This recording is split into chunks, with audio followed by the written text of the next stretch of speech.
Hello my dear subscriber my friends. आज दिल की बात दोस्तों के साथ में मैं बात करने जा रहा हूँ एक बहुत ही अजीब और गरीब किस्से की, जो जिससे हमें सीखने को मिलता है कि अब आज की न्यू जनरेशन में और नए नए ज़माने में हमें कैसे बदलना है और कैसे हर एक कदम को अच्छे से रखना है। तो बात करते हैं। चले थे साथ मिलकर और आए हम एक ही लौट के। दोस्तों बात है कि मौत के हनीमून की।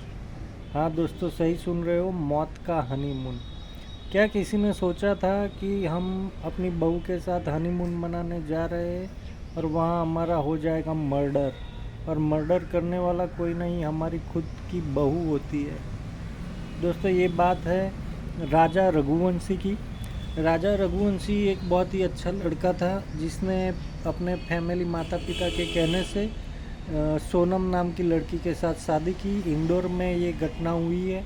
और जो सोनम थी उसका अपने पिता के यहाँ काम करने वाले राजा कुशवाहा के साथ अफेयर चल रहा था। उसने ये बात अपने माता पिता को बताई ना बताई कि और पता नहीं क्या है, पर उसने राजा रघुवंशी से शादी कर ली। पर उसके माइंड में एक बहुत ही बड़ी चाल और एक गेम चल रही थी, और गेम ऐसी थी कि मैं राजा रघुवंशी से शादी करूंगी और उसको फिर मैं मर्डर कर दूंगी, कत्ल करवा दूंगी, और लोगों को लगेगा कि इसका मर्डर हो गया, फिर मैं माता पिता को मना के राजा कुशवाहा से शादी करूँ। अब ये सोच दोस्तों कैसी है, मुझे तो यही नहीं पता चल रहा।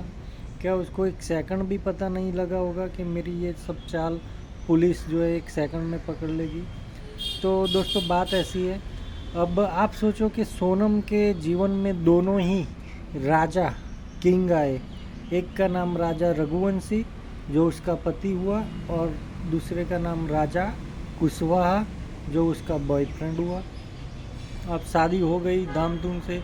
राजा रघुवंशी को तो ऐसा ही लगता था कि सोनम मुझे प्यार करती है और मेरी पत्नी है। फिर उसने प्लान बनाया कश्मीर के लिए हनीमून जाने का। तो सोनम ने बोला नहीं, कश्मीर नहीं, हम मेघालय के शिलोंग चलते।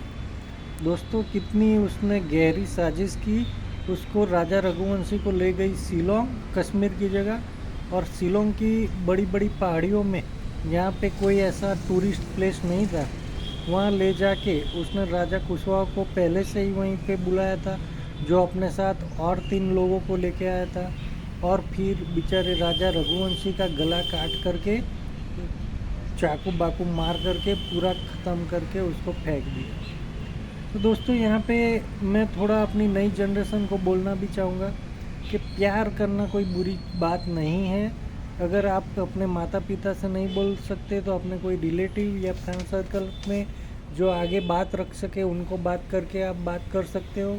और मैं माता पिता को भी बोलना चाहूँगा कि अगर लड़की या लड़का किसी से प्यार करता है और शादी करना चाहता है तो उसे थोड़ी छूट दीजिए और दोनों को एक मौका दीजिए, वरना फिर ऐसे किस्से तो बनते ही रहेंगे जिसमें ना आप कुछ कर सकते हैं ना हम कर सकते हैं। और आप देखो राजा रघुवंशी के माता पिता बेचारे रो रहे हैं। उनका एक लड़का था अच्छा सा, वो चला गया दुनिया छोड़ के। इससे मुझे अब एक ही कविता याद आती है, अमिताभ बच्चन जी की मूवी आनंद की, ए मौत तू एक कविता है जो मिलेगी मुझको। पर यहाँ पे हम मौत का कविता का नाम बदल के ए मौत तू एक सोनम है मिली थी जो मुझको, और मेरा पत्नी बन के मेरा कत्ल करके तू निकल गई और मुझे मार गई। और ये सब बातें अब नई जनरेशन में होती रहती है। तो यहाँ पे हमें थोड़ा सा अपने बच्चों के साथ अच्छा व्यवहार करके उसको दिल को समझ के शादी देनी चाहिए, वरना ऐसे ऐसे किस्से होते हैं। अब सबकी ज़िंदगी पूरी बर्बाद हो गई, चाहे वो सोनम, राजा कुशवाहा और राजा रघुवंशी तो चला ही गया, और उसके 3 मर्डर करने वाले साथी सबको जेल में हो गई है। तो इसमें से हम समझ ले, सीख ले। और दोस्तों ज़िंदगी जीने का नाम है, मारने का नहीं। तो जिए, खाइए, पिए, मौज करें, और लाइक करें, सब्सक्राइब करें। खूब खूब धन्यवाद।